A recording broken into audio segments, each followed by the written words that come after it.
All right, so we are stating the definition of a curve being simple. And again, we said that a curve is not simple if it intersects itself, okay, or if you have some overlap. And a curve that is not simple, so this is a non-simple curve, is when for two different t values, I call them u and v, these are t values, you get the same x and you get the same y. Okay, because this point, this is the same point, right? Two different time values correspond to the same position.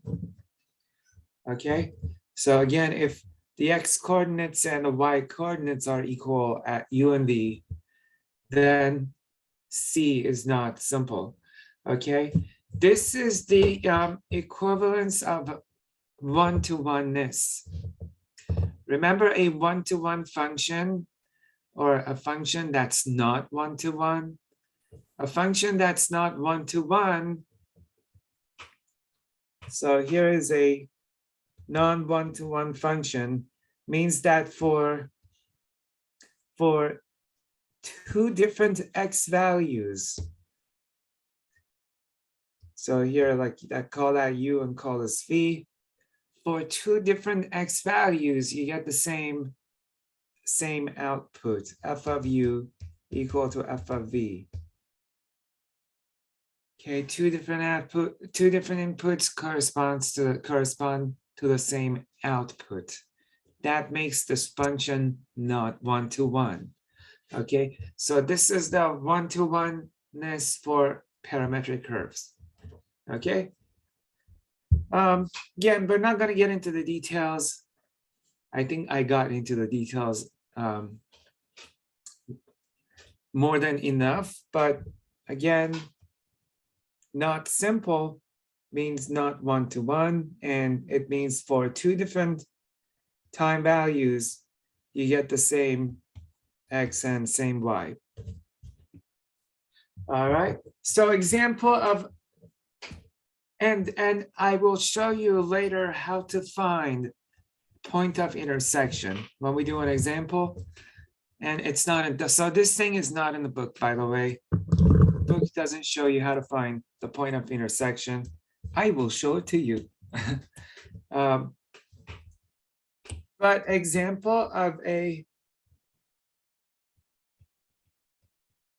function or a curve that's not simple. Let's just go with the circle.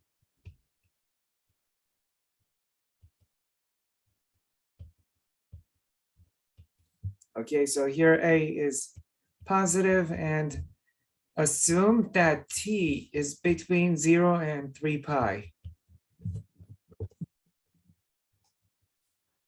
All right, so if you draw this circle, what is going to happen, guys? Anyone? Overlap.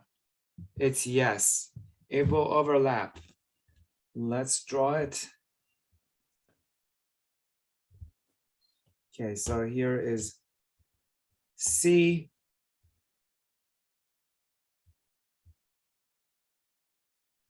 Radius is A.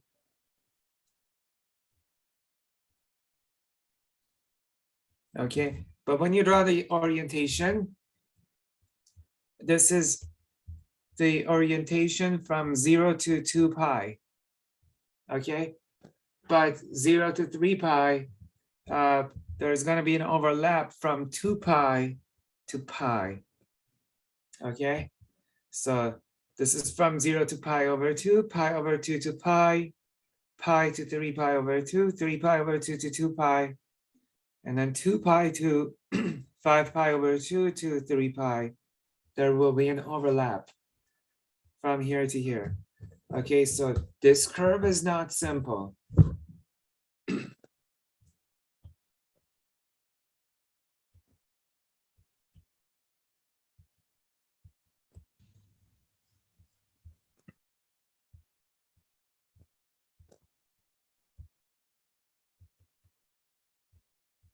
It overlaps itself on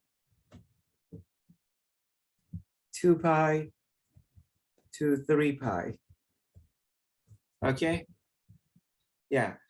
And the reason that we need a curve to be simple is because of arc length. In the next section, we're going to have to find arc length, the length of a curve, okay?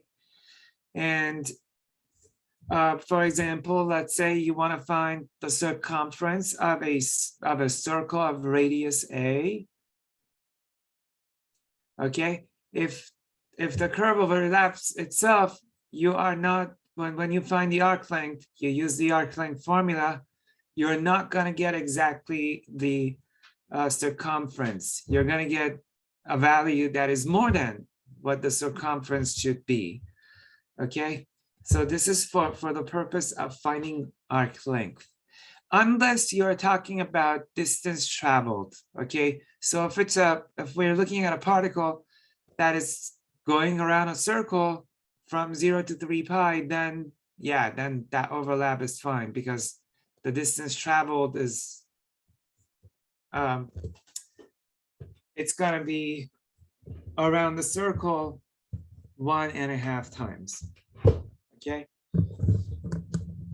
Yeah. So yesterday it was mentioned, is a circle on 0 to 2 pi simple? And the answer was yes. It is so a circle on 0 to 2 pi is a closed simple curve.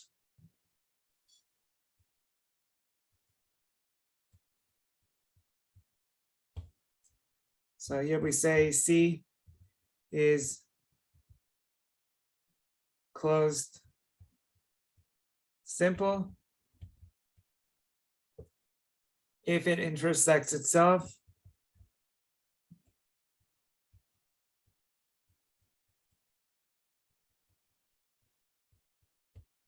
only at the endpoints.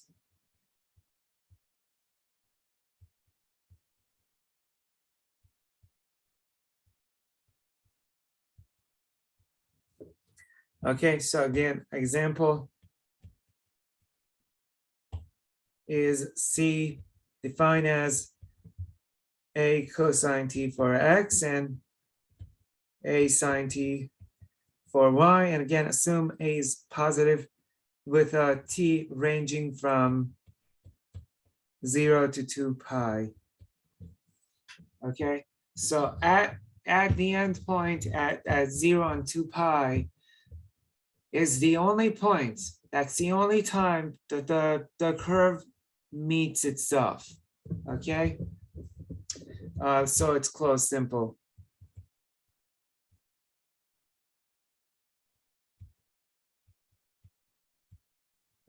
And we are okay with that. It's still a circle on 0 to 2 pi is simple still by definition. It's closed simple. Okay, so let's do one more example, guys, for drawing a parametric. Again, this is gonna be revisited in the next section. Okay, we're gonna do examples where I show you points of intersection, finding the point of intersection in the next section, because next section is all about drawing curves. Let's see what Ahmed's question is. Endpoints, yes, yeah, endpoint is, so this point, Ahmed, is if you look at it, this is t equal to 0, and this is t equal to 2 pi when we drew the circle yesterday. Okay, at these two time values, we get the same points. The point is a0. Okay, so right there, this is where you begin, and that's where you end. That's the only point of intersection. We call that the end point.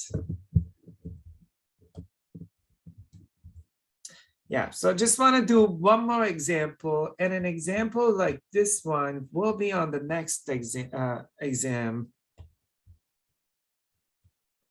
Let's say here C is defined by, let me color code. this thing, x equal to 2 cosine t.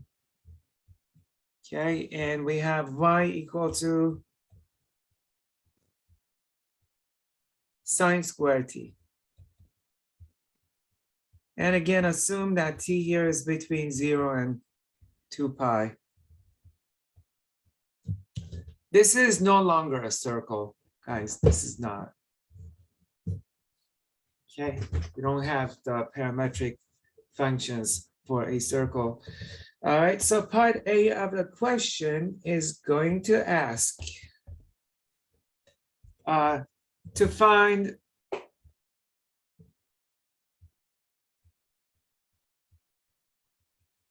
the range for x and y.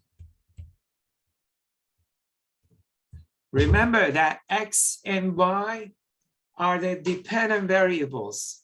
X is not the independent variable, guys, here. The independent variable is the parameter t. Okay, so the domain is from 0 to 2 pi. And the range is gonna be the values for both x and y, right? So the input is t, output is x. We want to know the range for x. Input is t, output is y. We want to know the range for y. Here, no longer the domain is x. The domain is t. Okay? Yeah, this is a very straightforward process. We know that cosine, sine are bounded functions. Cosine is between -1 and 1. Sine is between -1 and 1. When t is between 0 and 2 pi.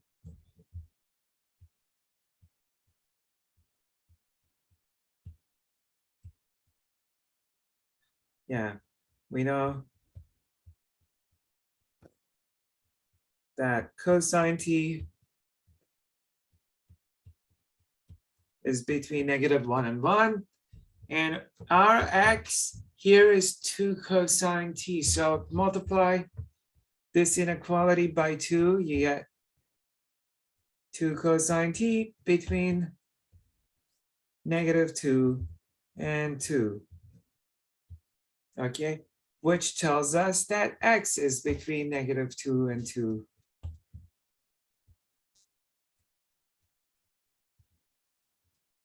And that answers the range for x. Okay, outputs for x are between -2 and 2. So when you're drawing the curve, the window is going to be, the x window is from -2 and 2. That's the range for x. And then for y, we know, well, here y is a sine squared t.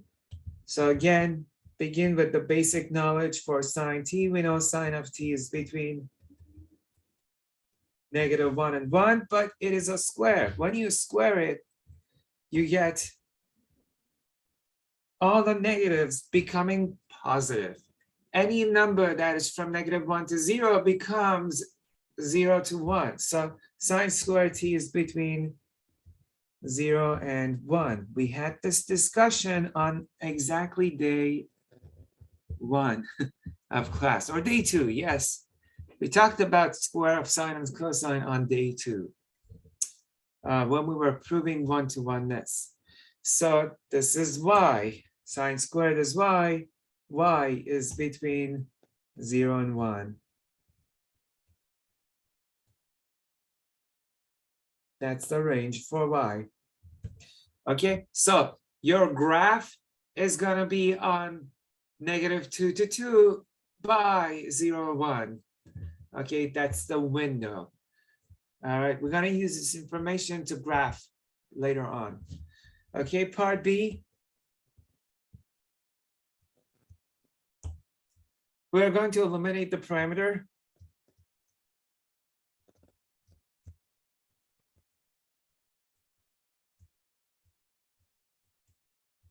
Okay, because we want to identify C. We want to know what C is going to look like.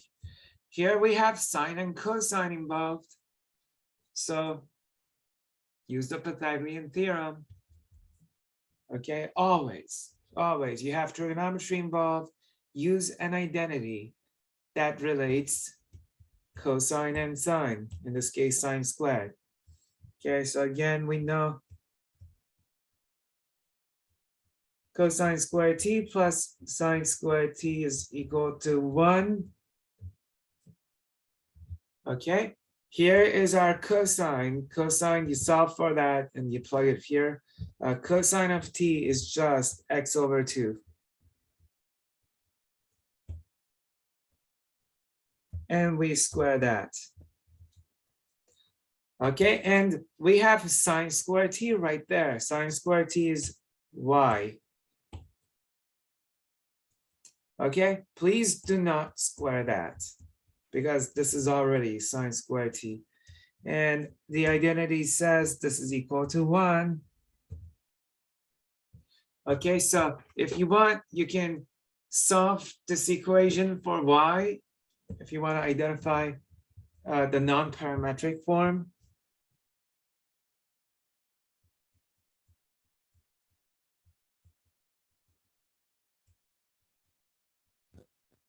It's going to be y equal to, you can move x squared over 2 over, you get negative x squared over 4 plus 1, which is a parabola. Okay, this is a quadratic function. It's a parabola. It's concave down, it's facing down, and it's shifted up by 1. Up by 1. See here, it says y is between 0 and 1. The highest this can be is 1. It should make sense. Okay? Yeah, and then for part C, we want to graph. You can choose some points. Now again, in the next section, we're going to do a derivative analysis to graph C. Okay, but for now, we're just going to plot points.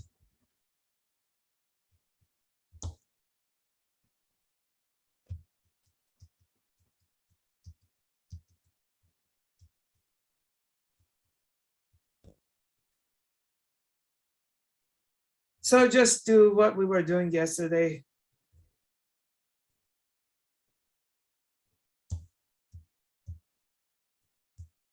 Choose t values and determine x and y. Here t has the range from 0 to 2 pi. You can't just pick whatever t you want. Okay, t has to be in the domain. So let's pick 0. All right, and again, let me write down my parametric equations. X is 2 cosine t, and y was sine squared t.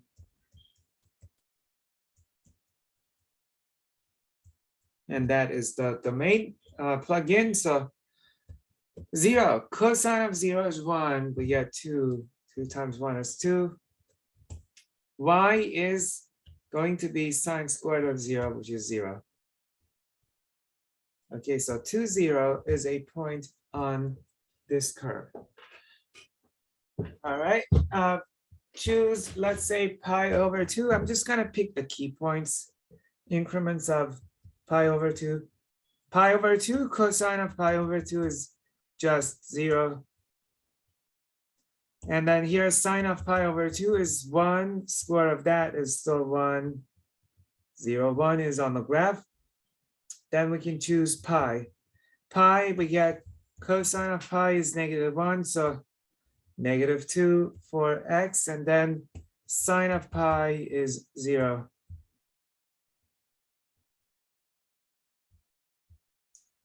I could take 3 pi over 2.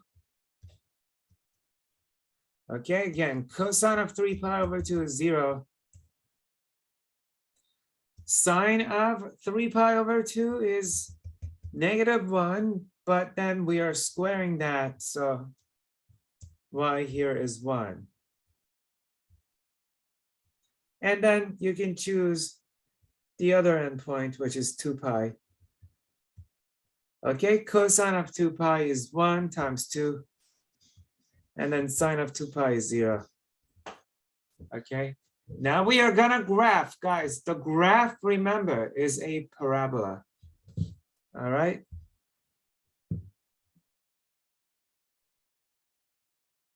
Sometimes on the test, I can show you people's test from previous semesters. People do everything right with this problem.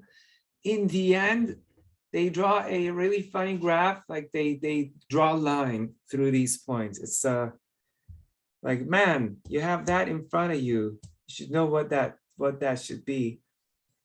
Okay, so we have the point 2, 0. Let's say here's 2. Okay, that point corresponds to t equal to 0. Okay, and then later we're gonna be at 0, 1. Let's say this is 1. I'll just erase that. Okay, so this corresponds to t equal pi over 2. Let me just do one more point and then we'll connect. We have -2, 0, and that point corresponds to t equal pi. Okay, and again, this is what people do on the test. I can show you previous tests. Should we bet on this too? Remember the bet we made a bet on the last test, right? And I said there's gonna be at least one person who is gonna say B sub n converges without writing the summation notation. And I also said that there's gonna be someone who does this. They put an arrow to the sequence B sub n instead of like writing out the whole sentence. So two things. One thing is not writing the summation notation, and the other thing is drawing an arrow. I mean, you know who you are, right? Whoever did that, they did actually good on the test. They just did that, and that's exactly what I was talking about. You guys don't want those extra points, huh? So let's see who's going to mess up on the next test, and no one will get their extra points. Okay, so I am betting that someone is gonna do that, or someone is gonna do maybe that. Okay, if no one does that, I will give you all like 2 points. All right. And I can show you exam 3.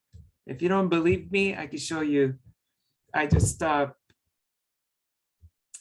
erase the name and I can show you. So when you do a limit comparison or basic comparison, third step, you say the sum B sub n converges. Okay, we do not say B sub n converges because B sub n is a sequence, it's not a sum. Sorry for deviating from my discussion, but this is a parabola. Okay, -x squared over 4. This is why we eliminated the parameter to identify the graph. All right, so yeah. So from t equal to 0 to t equal pi over 2, we get this arc of the parabola, and then from pi over 2 to pi, this arc. All right, and do not forget, please, the orientation.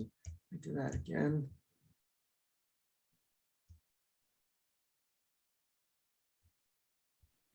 What's the best way to do the orientation? Because it goes backwards, doesn't it? Yes, it does. Absolutely. Yeah, we are not done yet. Okay, so later, at later time, 3 pi over 2, we go from this point back to this point. Okay, so this corresponds to also 3 pi over 2. Okay, and then the last point for this endpoint is 2, 0, back to this location. So this is the position for 2 pi also. Okay, yeah, this curve is not simple for sure, going back and forth. All right, so again, this curve is overlapping itself. What do you mean, how do we know the orientation? The orientation, again, this point is corresponding to 0. This point corresponds to pi over 2. So from 0 to pi over 2 is this way. Okay, and then this is pi over 2, this is pi, so we got to go this way to draw. And then later, 0, 1 is this point, so we got to go back. This corresponds to 3 pi over 2, and then back to 2 pi. So 0 pi over 2, we got to go this way. Pi over 2 to pi, we got to go this way. And then 3 pi over 2, we got to go back. Right? Yeah, this curve is not simple.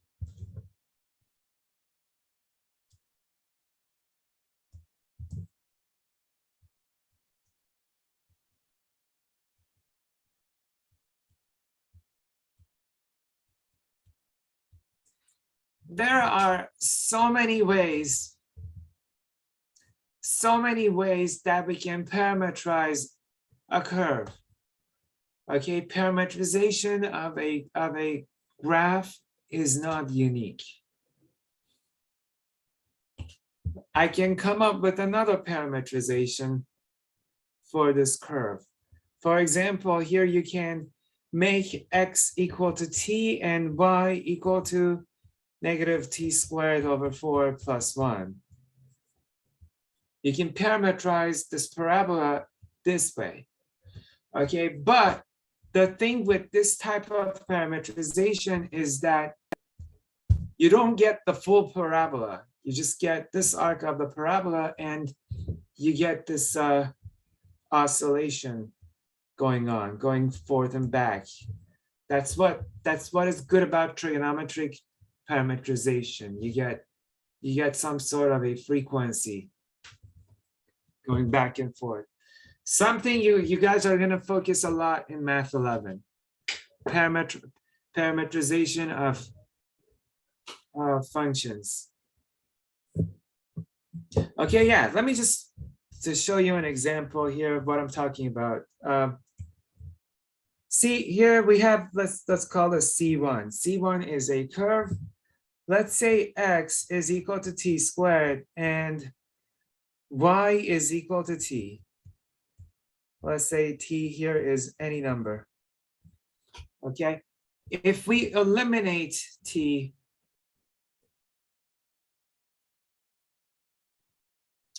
what's Ahmed asking? Why is eliminating the parameter important if we are not using it to graph?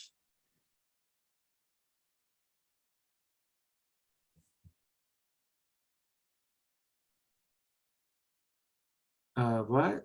Ahmed, I'm trying to understand that question. Can you open your microphone and talk, please, buddy? Yeah, sorry. Yeah. I was just like wondering like why is it? Oh, Jose answered because he said it's easier to see what the function looks like. Okay, cool. Yeah. Okay. Right. So without having done this, you wouldn't know what the path is going to look like. You wouldn't know if the path is a straight line. It would be hard to figure that out. You know what I mean? You would have to pick a lot more points. Okay, cool. Yeah, that's why we eliminate that. I mean, unless you want to pick a lot of points, you do want to eliminate the parameter. Okay, well, thank you. Yeah. All right, please let me know if you guys have any more questions. So let's eliminate the parameter for these parametric equations.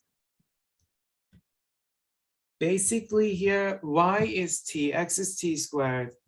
If I eliminate the parameter here, we get x equal to y squared, right? Yes. This is the non-parametric form. You all see that? See that? X, so substitute y into t, you get x equal to y squared. All right. And this curve is just a sideways parabola. Like that. And orientation, just hold on to that for a second. But that is a sideways parabola. Let's look at another curve. Call it C2. Okay, call it x equal to sine square t and let y equal to sine of t.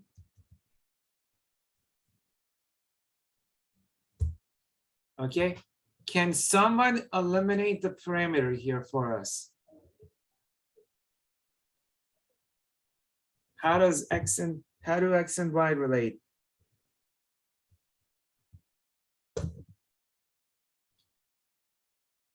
Y squared plus X.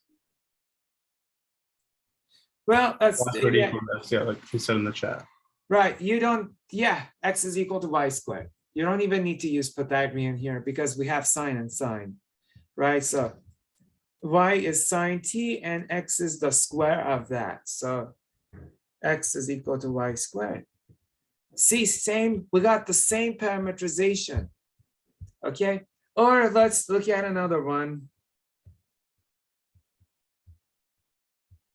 Let's say x is equal to e to the 2t and y is equal to e to the t.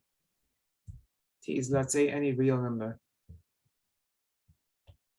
When you eliminate the parameter, well, x is the square, e to the 2t is the same as, let's look at that. X here is the same as e to the t squared.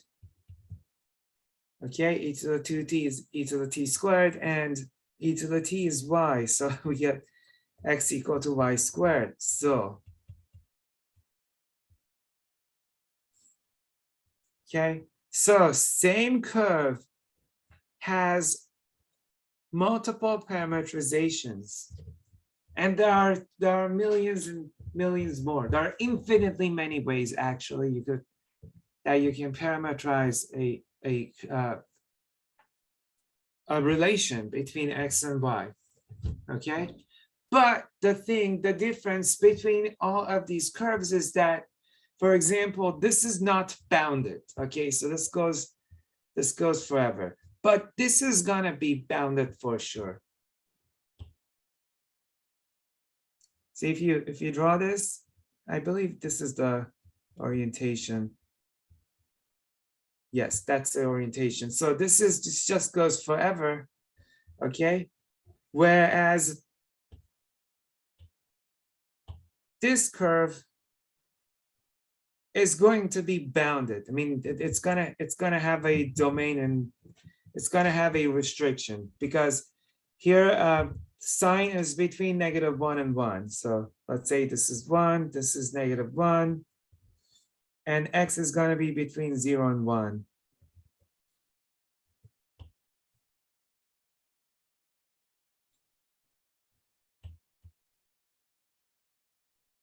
Okay, this will have endpoints.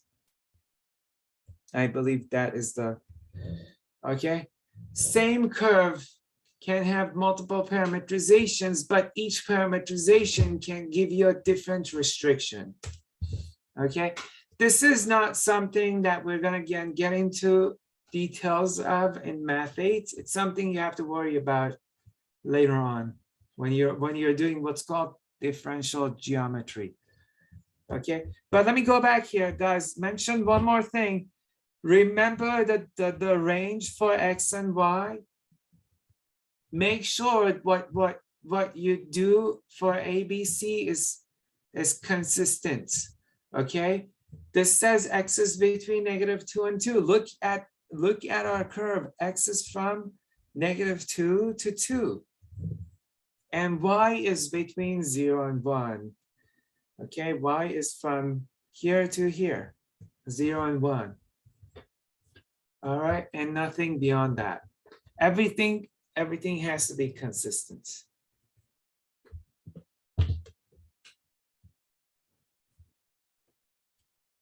Any other questions? Just with what you said, Uh-huh. if we just follow the range, or sorry, the domain of T, then it should just work out, right? It should- Yes, absolutely. Yeah. Okay. Mhm. Yeah, everything should work out. If so, let's say you don't get this part correct, okay? But you draw the graph and you see, okay, well, this just goes forward, backward, and nowhere beyond. So you go back and you rethink what you did in part A. Maybe you could make a correction. Or if you stuck at A, you could go back and fix it after having drawn a graph. Yeah. There is a cool way, guys, to figure out the orientation. Very cool way. It's by graphing X and Y as functions of T. So graph X equal to cosine of 2 cosine T. Okay, this is gonna be a wave. Okay, graph sine squared T, it's harder to graph that, it'll be a wave. And you can figure out the orientation of C on the way X and Y rise and fall. Okay, so that's next section. This is the calculus of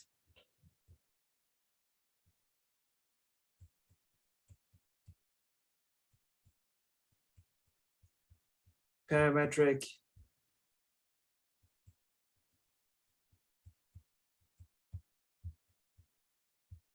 and I typically spend substantial time on this section, probably the longest section. The book covers it in a few pages, but I spend so much time on it. I don't know why. Every semester I spend more and more time on this because I personally learn more things. Professor, isn't it 10-2? Not to be like that Yes, guy. yeah, thank you. Yes, it's 10 to brain fart.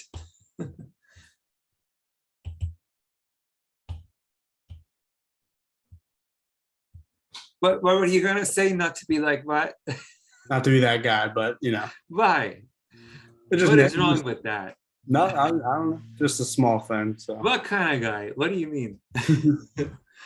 Okay, so let's look at an example here. Okay, we are gonna be graphing X versus T and Y versus T, not X versus Y.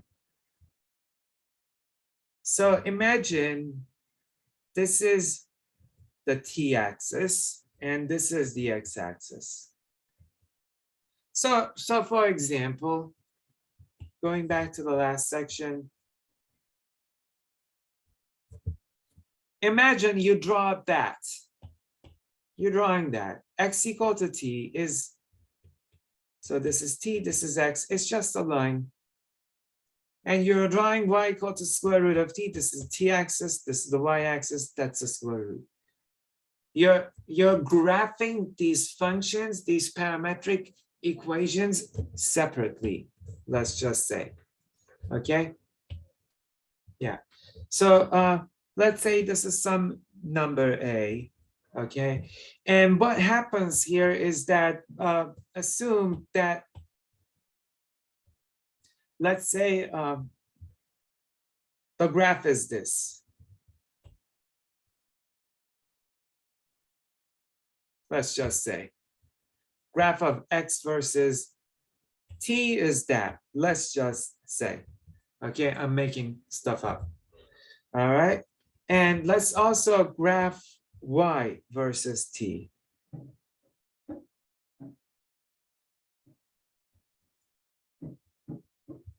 All right, so let's just say that Y is just a line like that. All right. Okay. And let's say here's A. What we can see with the graph of X versus T is that it sometimes rises and sometimes it falls. And according to that, we can talk about its derivative. Okay, so let's say we have this number line. This is the T number line. This is A. All right. And we look at the sign. We'll look at whether X and Y are increasing, decreasing. And please, guys, make sure you're paying attention. All right.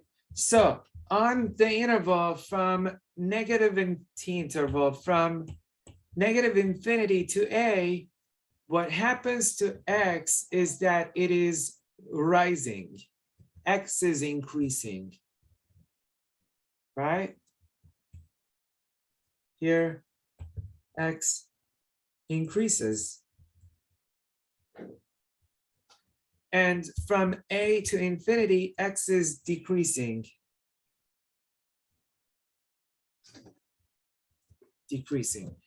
Now, X is a horizontal, X is the horizontal direction, not the vertical direction. So if X is increasing, guys, listen, okay?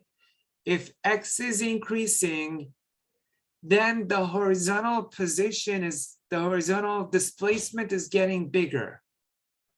Does that mean you are moving to the right, you're moving to the left, you're moving up, or you're moving down? Which way is the movement?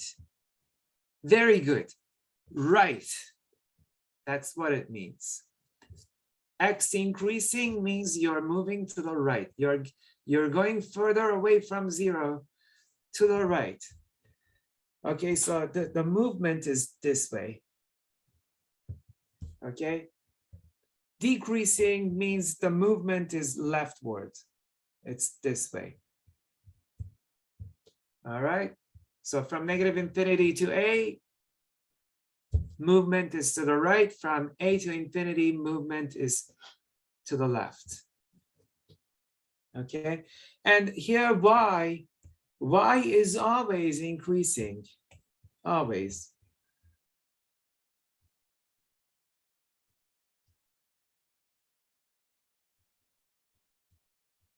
Y with respect, so as T increases, Y is increasing. Which way is the movement of an increasing Y? Y is the down up direction. Up. Up. That's what it means. Going up.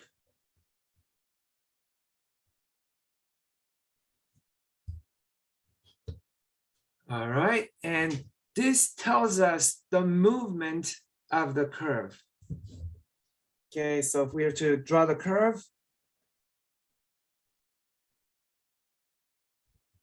okay, for T from negative infinity to A, we are going up, right, north, what is that? North, east.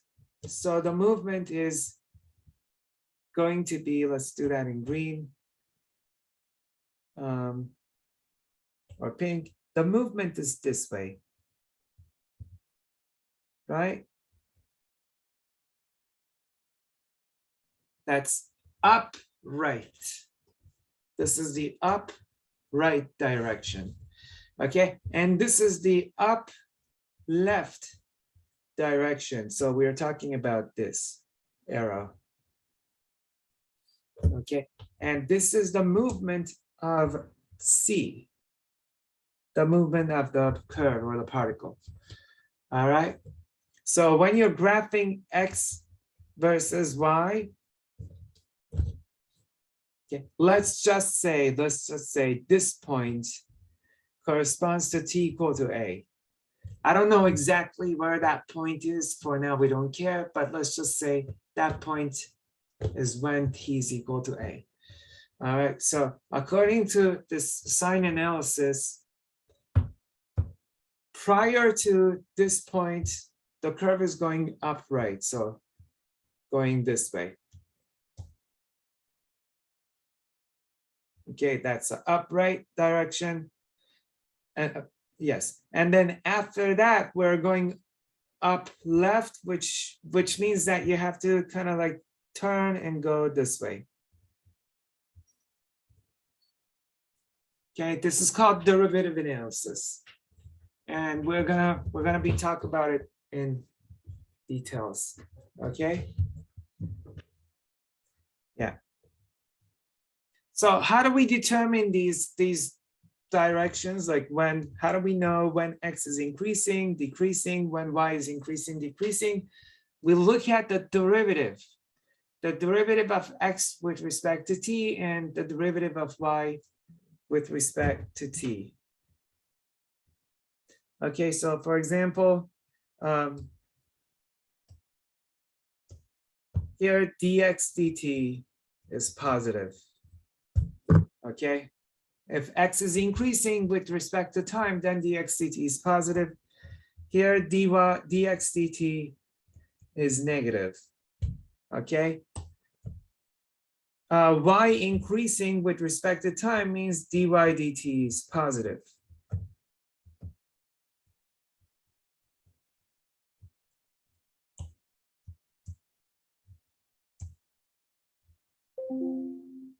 All right, so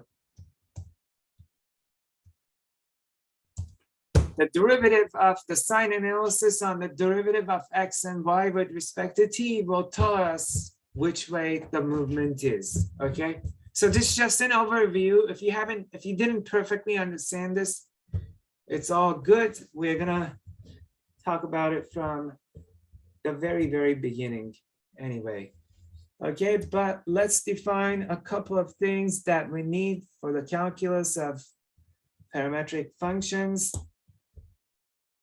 Professor, Yeah. how do I know that it's curved in this example?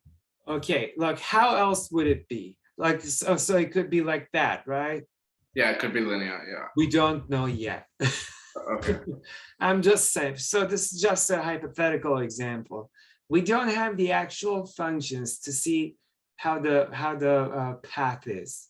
Right, okay, that makes sense. Yeah. Ahmed, we'll do, trust me. Just hang on to that question and we'll do a lot of examples. Okay, this just again, just a preview into it. But we're gonna do plenty of examples from scratch. Okay, but we need to define, we're gonna be talking about derivatives here, okay? And talking about derivatives has to do with differentiability. Remember from calculus 1, a function is differentiable if its derivative exists. Right, guys? Yes. Luca, you can ask your question. I never see the hand being raised in the on Zoom. So if you have a question, just ask, okay? That was from before, sorry. No problem. Yeah, you just because yeah, I never see the hand raised on Zoom. Differentiability means the derivative is defined. So since we are talking about derivative here, we have to discuss differentiability for parametric curves. So what does it mean? We don't quite call a parametric curve differentiable. We call it smooth. Okay, so smoothness of a curve is a property that we kind of are, that is kind of needed for certain things, like finding arc length. Okay, so here we say that a curve C is smooth, or let's call it the curve C is defined by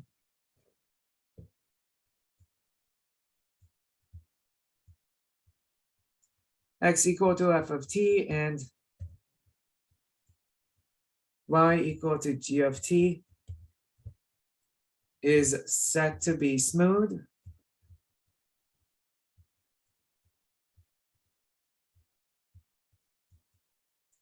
Smooth is smooth, okay? Smooth means that the curve is not gonna have a sharp point or a cusp. That's what smoothness is. The name explains itself, okay? This curve is not smooth. This curve has a cusp. This curve is not smooth because it has a corner, okay? This is a smooth curve. This is a smooth curve, right? This curve that I just drew has a vertical tangency. So sometimes people say differentiable instead of smooth, but smoothness is smoothness, okay? No sharp points, no cusp. Although this curve is not differentiable. This is not a differentiable curve because there's a vertical tangency there and here. That's not what smoothness is all about. Smoothness is no cusp, no corners. We can have vertical tangency. Vertical tangency is okay. So what makes a curve smooth? A curve is smooth if, number one, two requirements, we want the derivatives to exist. So if dx dt is basically f prime of t, and dy dt, that's g prime of t, are both defined,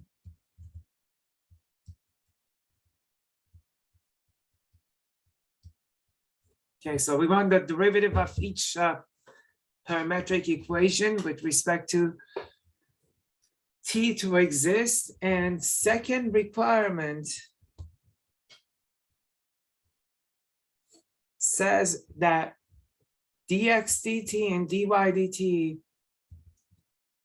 cannot be simultaneously zero.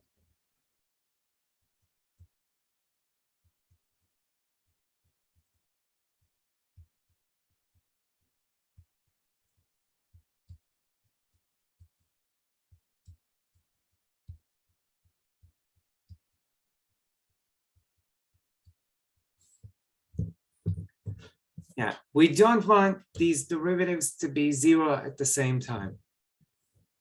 Okay. An algebraic way to check for the second requirement is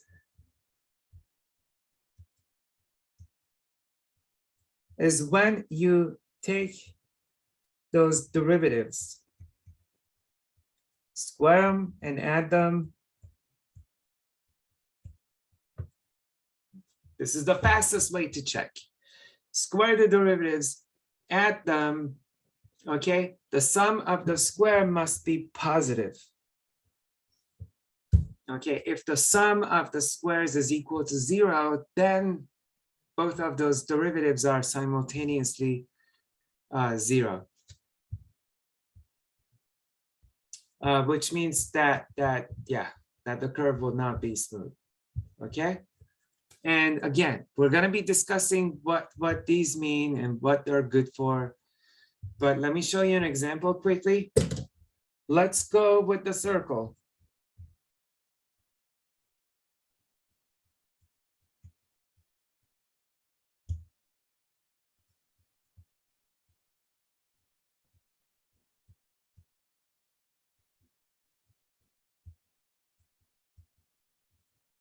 Again, here is a is positive. We calculate the derivatives. So here dx dt is negative a sine t. And dy dt is the derivative of a sine t, which is a cosine t. And let's say the interval is from 0 to 2 pi, or any interval is fine. But these derivatives are both defined.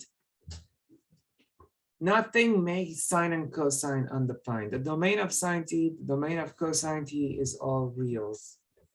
Okay. So step one or condition one, both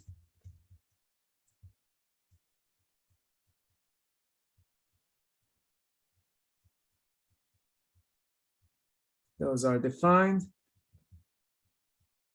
Okay, and the second condition, there are two ways that you can check for the second condition. The harder way is to try and find the zero of these derivatives or the zeros of the derivatives. For example, the zeros of this derivative is pi, 0, 2 pi. The zeros of this derivative, some of the zeros are pi over 2, 3 pi over 2. If you're on the interval 0 to 2 pi, and see if there are any common zeros. Okay, find the zero of each derivative and see if there are any common zeros, if they share any zeros. Or you can square those derivatives and add them to see if you ever get 0.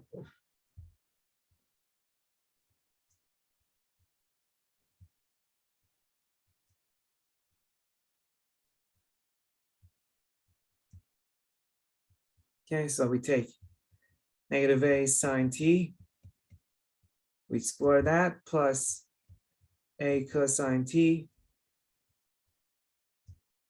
square that, and here you have a squared common. You can take that out. You get sine square t plus cosine square t,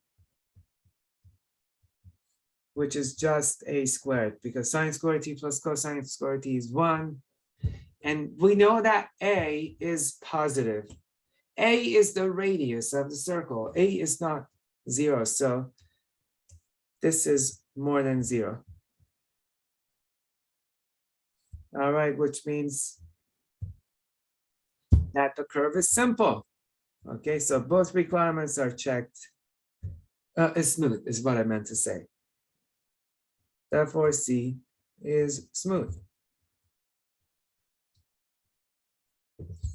Okay. It turns out that if both derivatives are 0, you're going to end up with a cusp. That will happen. Again, we're going to see examples. All right. And smoothness is a requirement for arc length. We are learning all the stuff because of arc length. Arc length is very important. Arc length tells you about the distance traveled. Okay. If there's a particle moving on a path, we want to know how much that particle is traveled. Okay. Or there's like, let's say a force field. We have a force field of some kind acting on a particle, moving that particle on a certain path. We want to know the work done by that force field to move the particle from one point to another point. Okay, and for that we use a lot of arc length related concepts. Okay, and the formula for arc length requires smoothness. Okay, the formula for arc length is gonna have this component. You're gonna see this when I cover arc length, you are gonna see this expression. You will see it. And we want that to be positive, else you're not gonna be able to do arc length. Arc length has to do with Pythagorean theorem. And that's what you see here. You see the Pythagorean, the sum of the square of the derivatives gives us some sort of length. We're gonna learn that. Professor, I have a really quick Yeah. question. So for the first requirement, when you say that like both are defined, Does that mean like they're both continuous or? Define. These are continuous. Yeah, you're right. They're continuous, but we just want them to be defined. Meaning that you're not gonna get like 1/0, anything weird happening. Oh, okay. Yeah. The domain of these is all reals, Okay. right? Yeah. Nothing Okay. makes them undefined. Like if I had 1/t, for example, Uh-huh. this would be undefined when t is equal to 0. Okay. You know, just look at them. Sine and cosine they're always defined. Okay. Yeah. Right. So before we get into arc length and derivative analysis and sign analysis or orientation analysis, there is a question that one might ask, and it is, if you have a parametric curve, like one of those cute curves that we drew on yesterday, like the heart. Question is, how do you find the slope of the tangent line? Right? That's a good question to ask, because you sometimes want to know when the tangent line is horizontal or when the tangent line is vertical. But question, this is not y equal to f of x, where we just take the derivative and get the slope of the tangent line. We don't have a typical function. These are parametric equations. So let's try and answer. I don't know if I have enough time to do an example. I can just write the derivative. So this is the slope of tangent line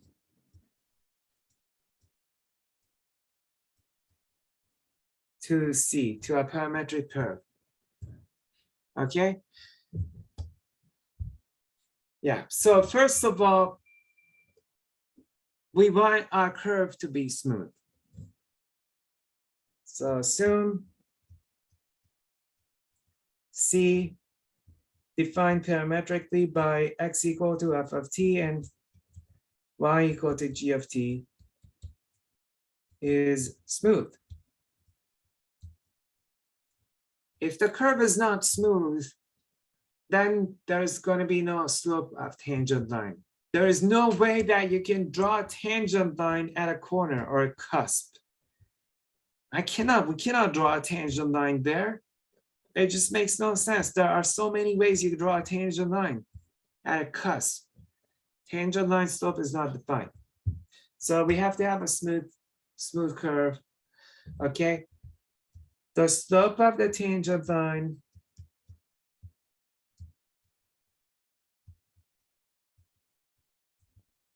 is, guys, slope is not dx dt or dy dt. When you find dx dt, x is, think of t as time and x as how much you moved in the horizontal direction. Okay, so dx dt is how fast you move in the horizontal direction with respect to time. How fast you move horizontally. Dy dt is how fast you move vertically. Okay, those give you like some sort of a speed or velocity. But here we want the slope of the tangent line, which is dy dx. That's rise. This is run. That's what we want. Dx dt is not rise over run. Dx is run. Dt is not a rise, okay? Dt is how much change there is in time. Run with respect to time. It's got nothing to do with rise over run. To calculate this, the idea is super simple. All you have to do, and I'm going to finish right here. All you have to do is take dy dt. We can calculate that. Divided by dx over dt. This gives you dy dx.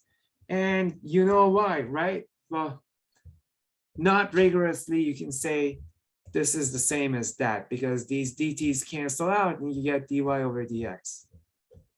So if you want to find dy dx, something that you learn about in math 7, you just divide the 2 time derivatives. And here, provided that dx dt is not 0. And we'll do examples on Monday, Monday. Guys, have a happy Thanksgiving. And I'll see you on Monday. Hey, Thank you. Professor, happy Thanksgiving. You too. Happy Thanksgiving. Professor, I had some questions about